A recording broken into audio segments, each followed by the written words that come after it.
Well, I'm sure you've seen this. Yeah, it's a moment that has gone viral. It's really sweeping the nation. During a recent Coldplay concert in Boston, a couple got caught on a kiss cam, and then they quickly broke apart. The man identified as Andy Byron. He's the CEO of an IT company called Astrometer, and the woman is the company's chief people officer head, Kristen Cabot.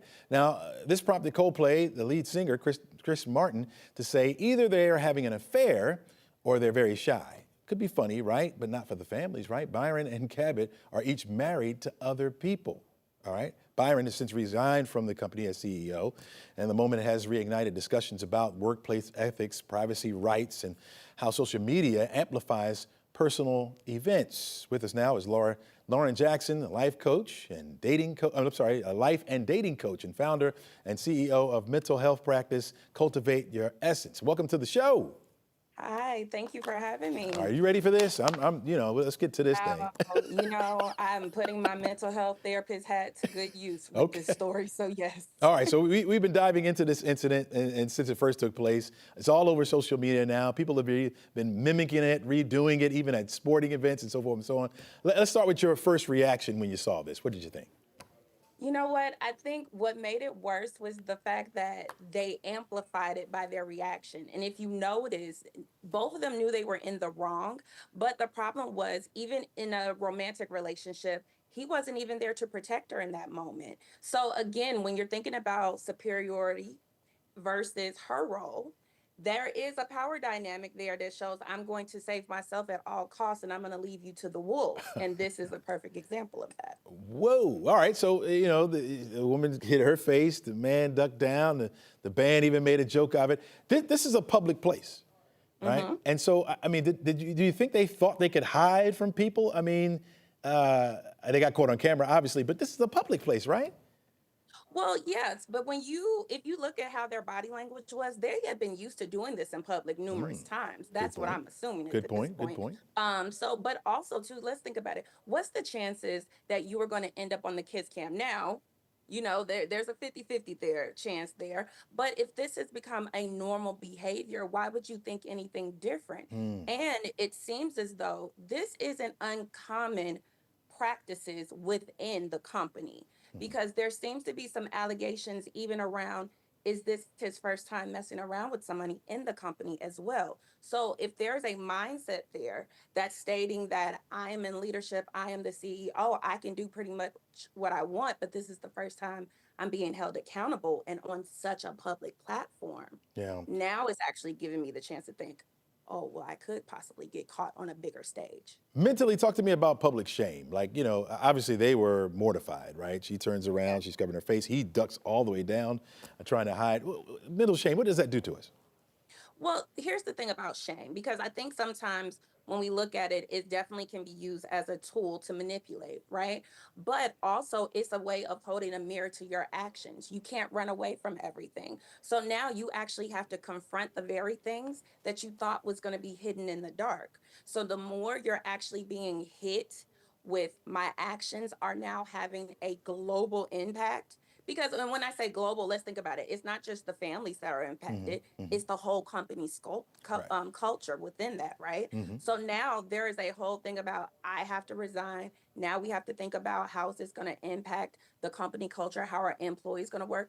Can they trust HR at any point in time? Now you've created a whole dynamic that's bigger than just you. So while it is hurtful in the moment and very embarrassing, now it gives you some tangible things to walk away about and reflect on your mindset. I do want to talk about the families affected by it, but I want to ask you this before we get to that. To me, they were bold with this because I mean, if you're out in public and you're doing this, you're saying, "Hey, look, I don't care," but then you get caught on camera and you want to act shame. Like, is there a mental thing behind that? Well, I think, when you've been able to get away with something for so long, until the rug is literally pulled under you, why would you think anything differently? It's no different than when somebody puts a boundary down, say, hey, don't do that. But if the behavior has continued and you've allowed me to do it, but now you're actually holding me accountable, Mm, that's the only thing that's going to make me change that behavior in the first place. yeah. Because if I've been able to get away with it, Mhm. it's been conditioned. And on top of it, who is going to challenge you? Mm.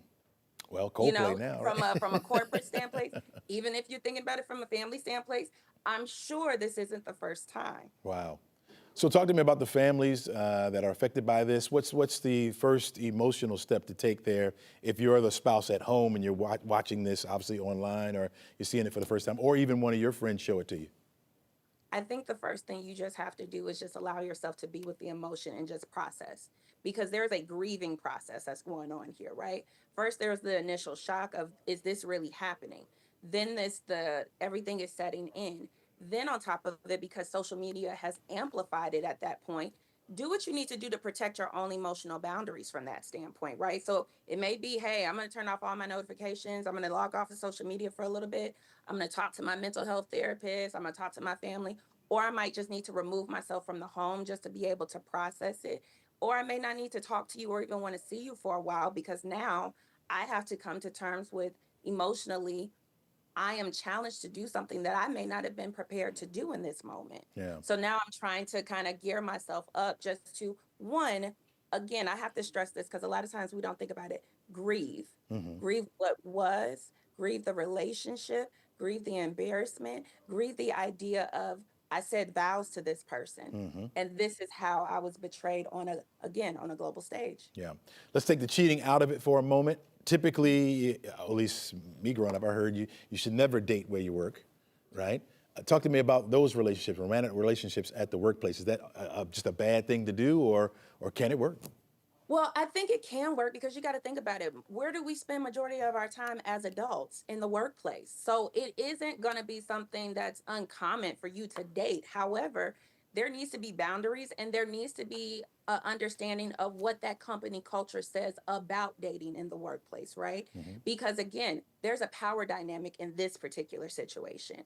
If it was just like another person with another person and they're on the same equal footing, the chances of things going bad, it's still there, but at the same time the ramifications of it may not be on such a higher level. So really check into the place of, is this worth, if everything goes wrong, can I still feel comfortable Hmm. working in this setting, Wow. right? And then also too, again, let's take this into account. What are your boundaries? And I stress this a lot because a lot of times we can just find ourselves falling into different situations. But how you respond versus how you react is how you can create the boundaries around, how do we want to go about this relationship, and do people in leadership need to know so that there's not a conflict there. Yeah. All right, Lauren Jackson, we could go on and on and on. I can get even deeper with you, but we're out of time. So I want to thank you for being with us and thank you for your insight.